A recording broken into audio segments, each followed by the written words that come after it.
I know you took a deep dive from last year with Watson.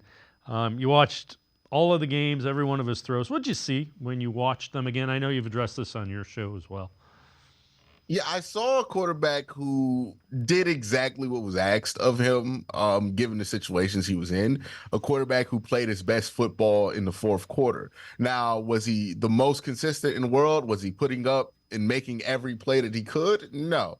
But he made the plays that he needed to, and he made the plays that the team needed to be able to win easy in a lot of these games. I saw a quarterback who took care of the football. And if that's the baseline of what you get with Deshaun Watson, right? Like not the high, not the low, but just what you can expect from Deshaun Watson on a week-to-week basis at the very minimum, then you're going to be in a pretty good spot for the Cleveland Browns because that's a quarterback that could help you win games. Yeah, we've talked a little bit, we've talked a lot about Ken Dorsey and remaking the offense. I think something that's a little underrated is the kind of quarterback coach that Ken Dorsey is. You hear Josh Allen talk about him, you heard of Cam Newton.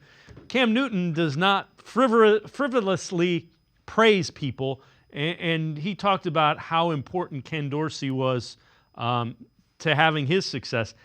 The mechanics in kind of working with quarterbacks, something Ken Dorsey's really good at.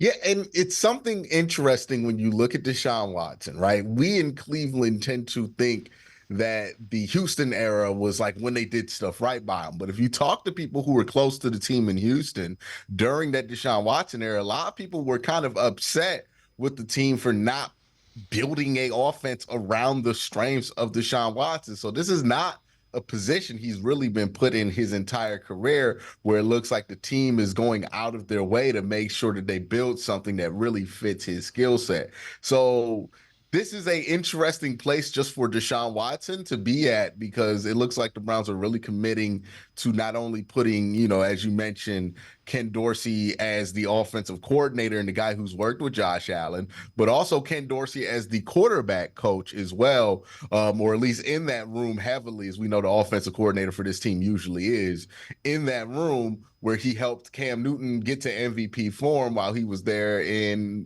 Carolina.